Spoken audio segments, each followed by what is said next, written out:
ఎగ్‌లో different type of items చేస్తూనే ఉంటాం కదా! మసాలా చేస్తాము, ఫ్రై అలా. ఇప్పుడు మనం చేస్తుంది మొగలై ఎగ్ కర్రీ. సో, ఇది క్రీమీగా చాలా టేస్టీగా ఉంటుంది. మనకు రైస్‌లోకి గాని, చపాతీలోకి, పూరీలోకి బెస్ట్ కాంబినేషన్. చాలా అంటే చాలా బావుంటుంది. సో, దీనికోసం మనం ఒక ప్యూరీ అనేది చేసుకోవాలి.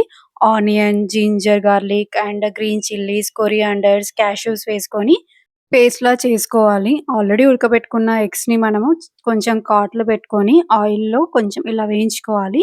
సైడ్‌కి తీసేసి అదే ఆయిల్‌లో లవంగాలు, ఇలాచి, మిరియాలు వేసి మనం చేసుకున్న ప్యూరీ అనేది వేసుకోవాలి. ప్యూరీ పచ్చివాసన పోయిన తర్వాత సాల్ట్, రెడ్ చిల్లీ పౌడర్, జీలకర్ర పౌడర్, ధనియాలు వేసుకొని మంచిగా కలుపుకోవాలి. అండ్ మనకు కొంచెం ఆయిల్ పైకొస్తున్నప్పుడు కొంచెం పెరుగు వేసుకొని కలుపుకొని, మళ్ళీ కొంచెం పెట్టిన తర్వాత మనం ఏవైతే ఎగ్స్ అనేది బాయిల్ చేసుకున్నామో, ఆ ఎగ్స్ కూడా వేసుకొని మనకెంత థిక్‌నెస్ కావాలనేది కొంచెం వెయిట్ చేసి చూసుకోవాలి. చూస్తున్నారు కదా! మాకు ఈ థిక్‌నెస్ అనేది సెట్ అయిపోయింది. ఫైనల్‌గా సర్వ్ చేసుకోవడమే. ఎలా ఉందో ట్రై చేసి కామెంట్ చేయండి. బాయ్.